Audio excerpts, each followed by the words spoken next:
전 세계가 전쟁 이야기로 시끌시끌합니다. 굳이 언급은 안 하겠지만 뉴스에서 들리는 전쟁만 벌써 몇 개인지 모르겠습니다. 이 전쟁이라는 건 늘 인간의 이야기 같죠. 하지만 전쟁은 정말 인간만의 것이었을까요? 수천 년 전부터 함께 전쟁을 누비고 총을 들지 못한 채 죽어간 생명들, 그들은 말이 없었고 훈장도 없었으며 기록에도 제대로 남지 않았습니다. 하지만 오늘만큼은 그 이름들을 꺼내보려 합니다. 전쟁의 이면, 그 안에 동물들 이야기. 저는 김경식이고요. 포포즈와 함께하는 독서관. 우리가 몰랐던 혹은 모른 척 했던 전쟁 속 동물들의 이야기. 지금 바로 시작합니다.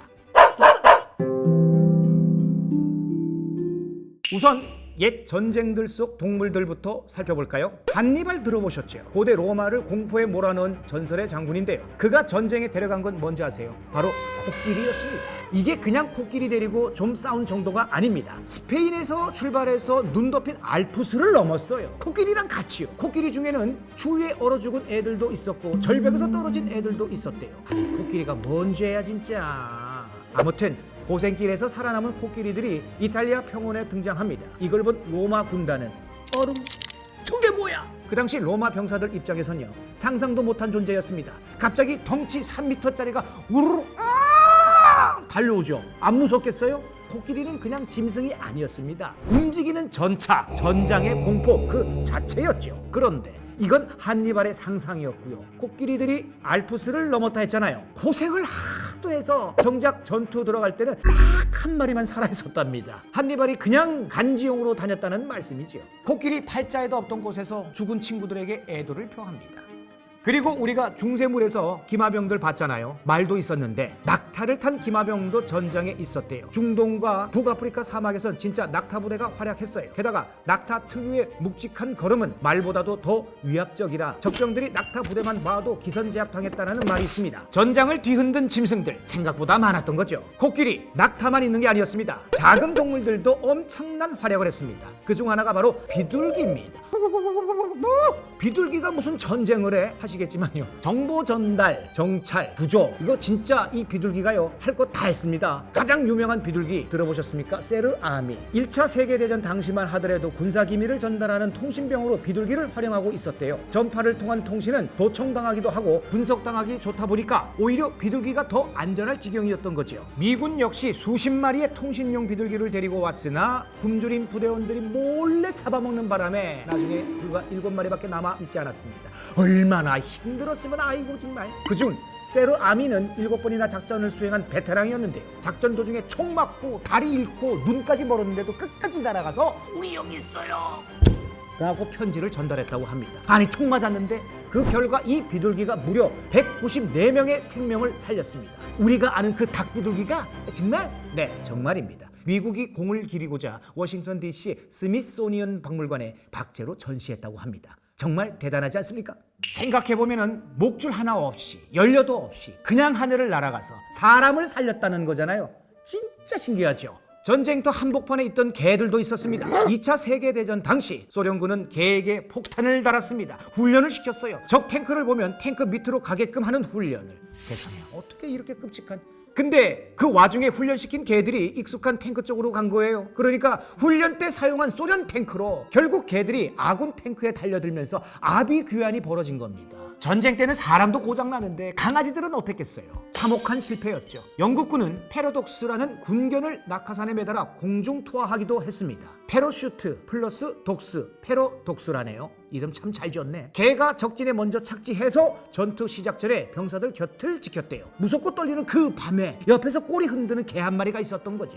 얘 하나 있는 게 그렇게 든든하다 라고 생존자가 회고를 했답니다. 이 영국군의 개는 싸우기 위해 간 게 아니었습니다. 버티게 해준 존재였던 거죠. 이런 이야기 들으면 전쟁의 참혹함이 느껴집니다. 쥬라기 월드에서 랩터 부대에 나오죠. 이거 너무 영화잖아 싶었는데 현실은요 더 영화 같았습니다. 미국 DARPA 미국 국방고등연구계획국은 곤충 날개에 센서 붙이고 쥐 뇌에 전극을 박아서 리모컨처럼 조종하는 실험도 했어요. 아우 잔인하다. 곤충으로 정찰하고 포유류를 폭탄으로 활용하고, 야, 과학이 정말 대단하긴 하다. 맹수도 시도했죠. 러시아는 북극곰, 나치는 독일 셰퍼드와 대형 맹수를 훈련시켜 심리전에 써먹으려 했고요. 물론 실패했습니다. 맹수는 안 돼, 명령을 안 들어.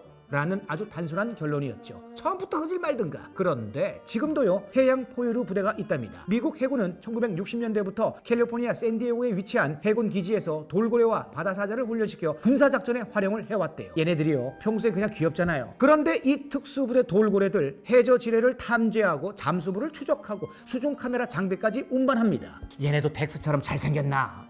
지금도 미 해군과 러시아 해군이 이 부대를 운영 중이고요. 실제로 2003년 이라크 전쟁 때는 기뢰 탐지 돌고래 팀이 구호선들을 안전하게 입항할 수 있게 해주었고요. 일부는 훈련 후 방류되었지만 일부는 평생 군소속으로 남는다고 하네요. 말뚝박 같네.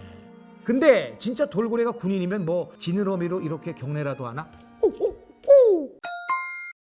동물들의 일방적인 희생도 있었습니다. 1939년 영국 런던 2차 세계대전이 발발하고 국민들은 공포에 휩싸였어요. 정부는 전단지를 뿌렸죠. 공습에 대비하세요. 거기엔 이런 내용도 있었습니다. 이웃에게 맡길 수 없다면 안락사시키는 것이 가장 친절한 방법일 것입니다. 그리고 일주일 안에 75만 마리의 애완동물들이 주인의 손에 죽임을 당합니다. 정부가 직접 나서지는 않았지만 사람들은 이게 마지막 사랑이라며 안락사를 선택했어요. 이 상상만 해도 좀 먹먹한데요 저는. 밤마다 경보가 울리고 식량은 줄고 내 새끼는 밥을 줄 수가 없고 보호도 못할 것 같고요. 어떤 이는 울면서 이렇게 말했다고 합니다. 전쟁이 시작되자마자 죽은 건 군인이 아니었습니다. 우리 개였습니다. 동물단체들이 반대도 하고 보호소로 옮겨보려고 했지만 역부족이었고 곧 전쟁이 터지고 말았대요. 그리고 베를린 동물원, 연합군의 폭격으로 동물원이 쑥대밭이 되었습니다. 폭격이 끝나자 3,000마리가 넘는 동물들 중 100마리들만 살아남았다고 해요. 사육사들은 사자, 호랑이 같은 맹수들은 도시로 탈출하지 못하게 사살했고 코끼리나 고릴라 같은 동물들도 직접 안락사시켜야 했다는 기록이 있어요. 사실 베를린 동물원은 나치군이 제국의 위대함을 보여주기 위해 만들었던 상징이었습니다. 물론 동물원 속 동물들은 이념도 사상도 없었기 때문에 그저 인간들의 전쟁 속 희생양이 되었을 뿐이었습니다. 말 못하고 무기력하게 전쟁에 끌려가고 가족에게 외면받고 사육사에게 총 맞고 죽은 그 생명들을 이제야 조금씩 기억하려 합니다.